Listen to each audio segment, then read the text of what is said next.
Zetkin, hauxe izango da gaurko musika zuzenean telebista saioaren protagonista nagusia. Talde lapurtarrak bigarren diskoa kaleratu du, Emazte Gudari, eta diskoa gertutik ezagutzeko taldearekin egin dugu hitzordua. Gaur, gurean, Zetkin.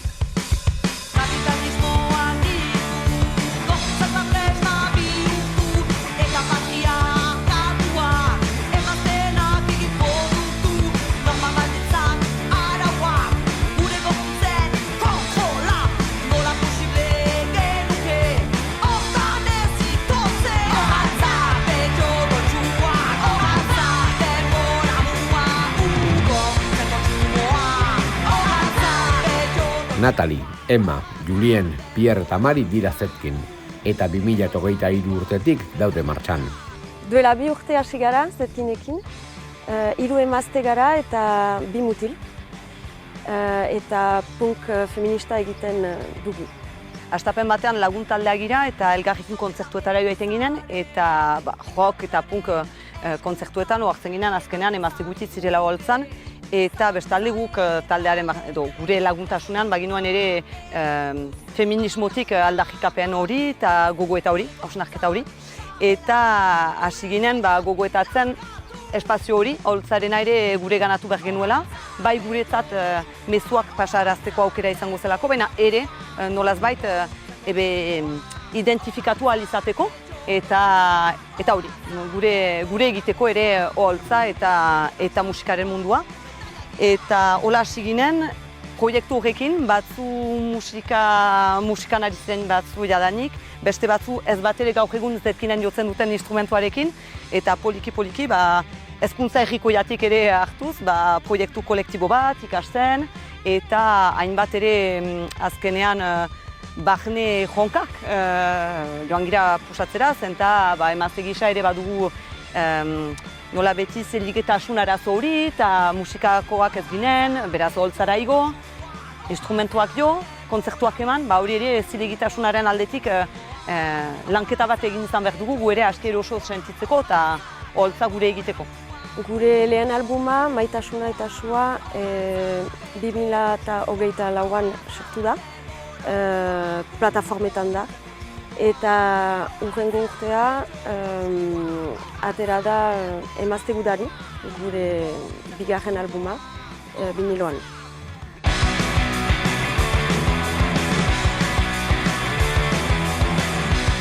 Taldearen izenak Clara Zetkin emakume borrokalariari egiten dio keinu. Izenetik hasita, taldeak argi marraztu du izaera. Clara Zetkin beraz emazte politikoa zen, militantea eta alemandarra. Eta berak egin zuen azkenean 1923an hashtagen naziak zirelarik eta egin zuen hitzartze potentea eta jadanik emazte zaharra zen, hile txuri-txuriak eta parean zituen gazte nazioiek eta azkenean bere hitzartze horrek ematen zuen aldarrikapen politiko bat, bai politikoki bera ezkerraldekoa zelako eta emazte gisa, eta berak sortu baitu emazte langileen aldarrikatze eguna, martxoak 8, eta beraz guretzat simbolo gisa inspirantea zen eta potentea, eta nahi ginuen beraz bere omenez Zetkin izena hartu.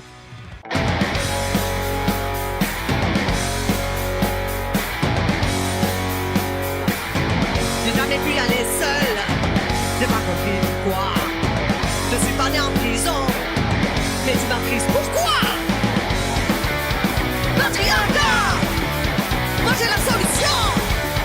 Patriarcat, mais pourquoi t'entends pas? Mais j'ai peur et j'en crève. Musikalki 80. hamarraldiko punka du eragin nagusi Zetkin taldeak. Atzerriko Dead Kennedys edo Amid and the Sniffers eta Euskal Herriko Las Bulpes, La Polla, Rip edo Cicatrix dira taldearen eragin nagusiak. Bai, guk punka egin nuen, alde batetik punka maite dugulako eta azkenean musika ere hortan haunditu edo gure gaztaroa bizi izan baitugu. Eta ere guretzat soinu edo musika indartsua baita eta gure aldarrikapenak ere zuzen emateko eta indartsu emateko aukera ona zelako. Hori, baina ere azkenean musika estilo hori aski gizonezkoa egon denez, nahi genituen ere musika estilo horretako kodigoak gure ganatu, eta ere transgresio moduan aritugu ere oholtzan emazteak, adin behogei urte ingurukoak, izerditan, musika egiten azkar, eta zilegi eta eroso sentitzen. Hori zen ere gure punka azkenean. Baditugu olako talde aski famatuak direnak, beraz, Las Bulpes, guk inspiratu gaituzte hainitz, emazteak zirelako, gazteak, eta hori, eta hartu zutelako Zorra kantua, beraz, guk ere bertso bat egiten dugu eta egin bertsoa egiten dugu. Gero mundu zabalagoan Dead Kennedys, eta ere bai gero espainol edo egoaldeko ere talde hainitzak inspiratu gaituzte, eta gehienetan da punk langilegotik edo langilego-zatik heldu den musika. Beraz, izanen da Cicatriz, izanen da Hip, La Polla ere, eta azkenan oartzen gira, eta gaur egun ere bada Emil and the Sniffers Australiatik heldu direnak.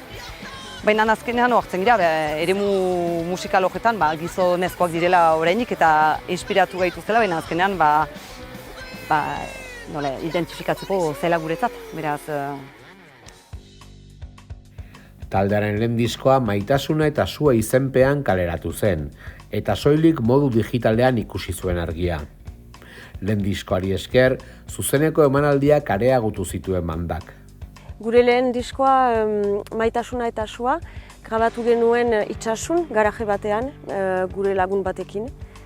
10 kantuak badira eta hola hasi gira kontzertutan. Lehenik hemen gaztetxeetan, jendak ere konfiantza egin baitigu, eta astapen batean gure zati horiek ez ziren berehala entzungai.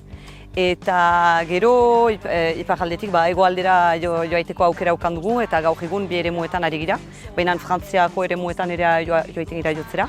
Eta gero poliki gaztetxetik oholtza handiagoetara joan gira ere, baina gaztetxeak orainik maite ditugu ari gira orainik askotan gaztetxeetan, eta espazio militante horietan ere aritzea guretzat garrantzitsua da. Beraz segitzen dugu ere espazio horietan. Berriki aurkeztu duten Emazte Gudari diskoa berriz, Johannes Buff soinu teknikariaren gidaritzapean grabatzen duten. Lan berrian soinu sendoago bat lortu du bandak, kantu zuzenagoen bidez. Gure bigarren diska Emazte Gudari 9 kantu ditu, eta grabaketa egin dugu Johannes Buffen estudioan, Shorebreaker, Tarnosen. Disko horren grabaketa aukera aukan dugu, Johannes Buffekin, eta aukera ona izan da guretzat, eta berriro sorkuntzan hasi gira, beraz zatiak disko horrentzat sortu ditugu.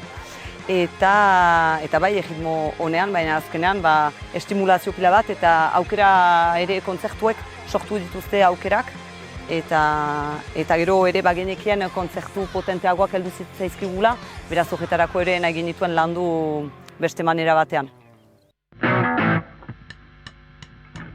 Hasi da egun berria, kanpakian desberdina, zure aurpegiaren itxura, kontezkeria meteoa, zehantzerki emanen dugu, ilusio miresgarria, ala tortura isila, nor konbentzituko dugu, noiz arte, arnasarik hartu gabe, noiz arte, arnasarik hartu gabe, alkola beti aitzaki, zure biharko amnesi, lagunek esetan. Noiz arte abestia martxoaren 8an argitaratu zen.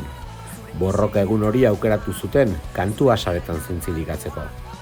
Noiz arte kantua beraz gaia da emazteak bikote cis heterosexualetan bizitzen dituzten bortizkeriei buruz, eta martxoaren 8an atera nahi ginuen, guk ere aldarrikatzeko egun horren aldeko borroka eta sustengoa. Eta beraz Sabina Urkadek muntatu zuen edo gidatu zuen bideoklipa hori, eta beraz bikote barnean diren bortizkeriak politikora eraman nahi izan ditugu, errateko azkenan ez dira bi pertsonan arteko ahemanak, baitzik eta jendarte heteropatriarkaltual batean kokatzen diren ahemanak. Beraz hori pribatua politikoa dela aldarrikatzeko atera nahi izan dinuen martxoaren 8an klipa hori. Talderentzako punka 4 akorde baino gehiago da. Aldarrikatzeko tresna da, salaketak egiteko, itzalpean daudenei ahotsa emateko. Azken finean, modu zuzen eta oldarkor bat mezu bat zabaltzeko. Elkar elikatzen dugu azkenean jendak deitzen gaitu gure posizionamendu politikoa aski argi baita feminismotik, baina ere gure feminismoa nun kokatzen den, hau da klase sozialen borrokan, Euskal Herri queer eta transfeminista baten alde, Euskal Herri aho herri baina ahera herri ere bai, eta hori feminismo horren baitan gure tokia atxeman dugu holtzan, baina publikoak ere azkenean ongi ematen digu.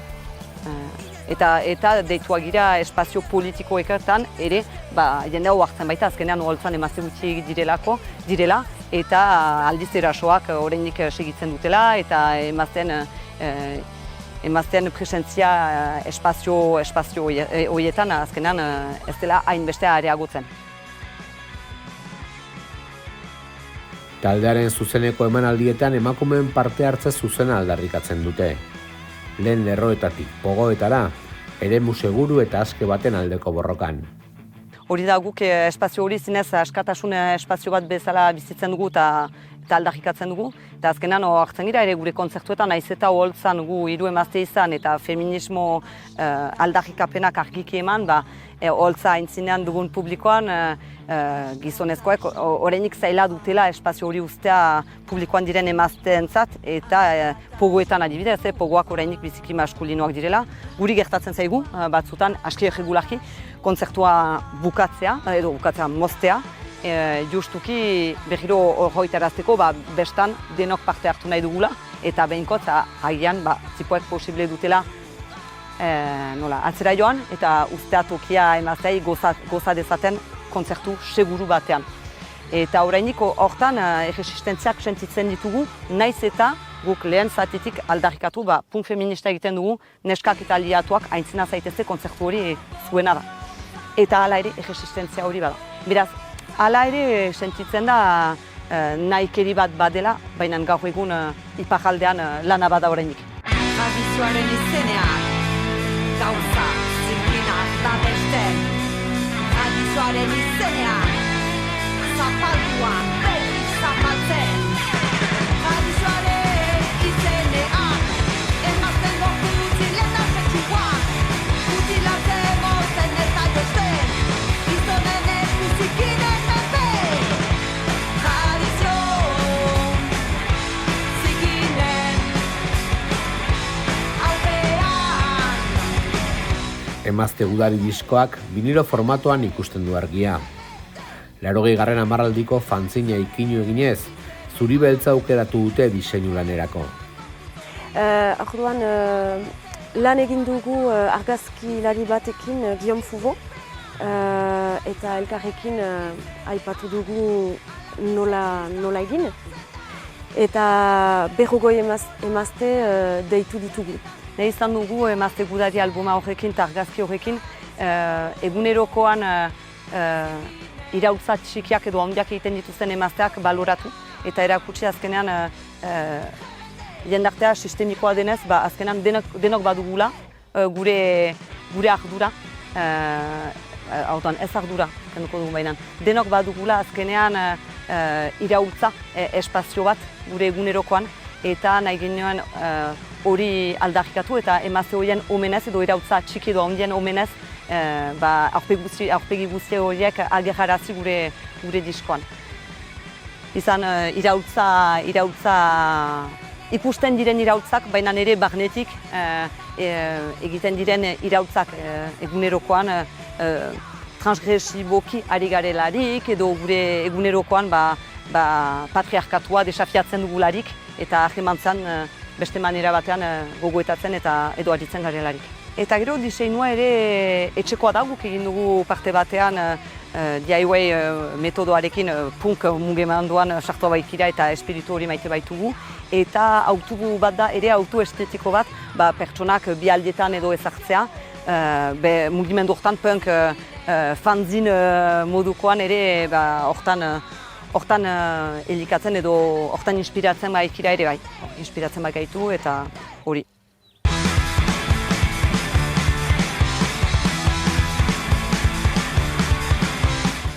Hitzek ere baduten norabide argi bat. Feminismoa abiapuntua da beti, eta hortik idazten dituzte hitzak. Gure abiapuntua beti feminismoa da, beti, eta gero beste gai batzuekin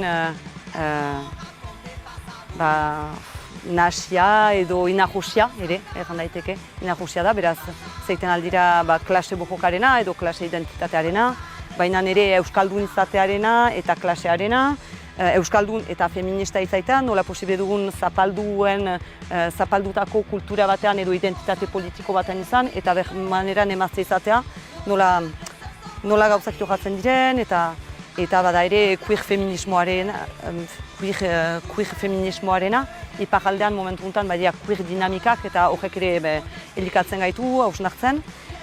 Badira ere euskaldun gisa borroka politikoak, Zabaian jo ginuen eta horrek ere Zabaioko espetxean eta horrek ere inspiratu gintuen nola emazte gudariak ere tratatuak diren eta nola gizon gudariak tratatuak diren euskal munduan.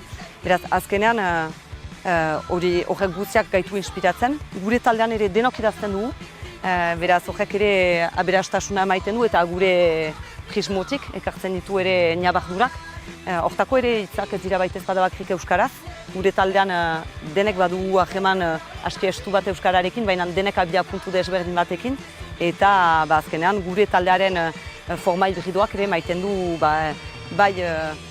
emaiten ditu bai testu eta bai hizkuntza desberdinak badirela gure diskoan.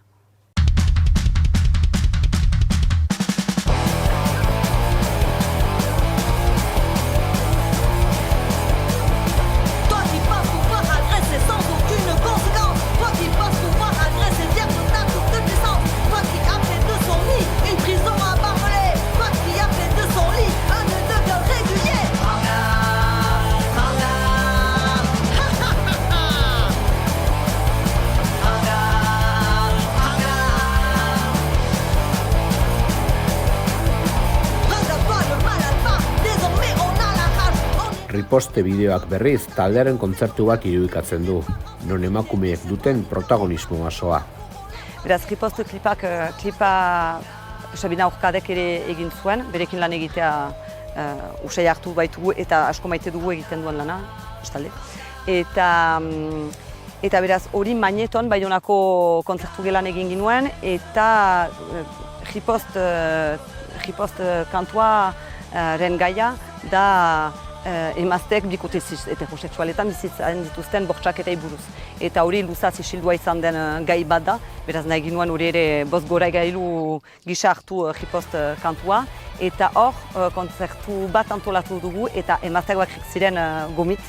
Eta nahi ginituen justuki kontzertu emazteek arditzaten espazio guzti horiek. Beraz, kontxina zen, zatozte nahi duzuen moduan jantzita, espazio seguru bat, babestu bat izanen duzue, eta aukera duzue, usaian kontzertuetan esperimentatu ez duzuen guztia egitea.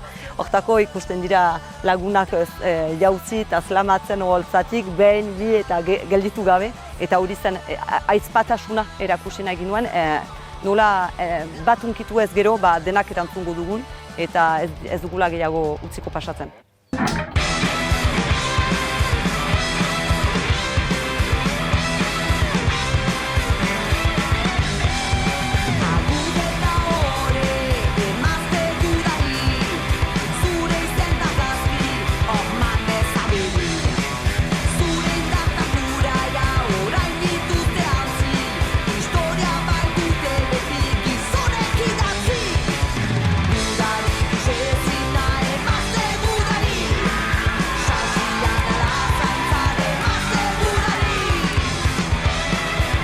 Dagoeneko 40 kontzertu inguru eskaini ditu bandak. Lapurditik hasita, Euskal Herri osora zabaldu dituzte doinuak. Orain arte 40 bat kontzertu egin ditugu. Gaztetxetan, jaietan, kontzertu geretan. Gure taldean guretzat garrantzitsua dena da mezuen pasaraztea eta azkenean oholtzak hori permititzen digu. Bai erakustea, oholtza ere emazteena izan daitekela eta bai espazio feminista baten alde ari girela. Beraz, izan gaztetxetik oholtza handietara, zerkinen arima edo intentzioa hori da.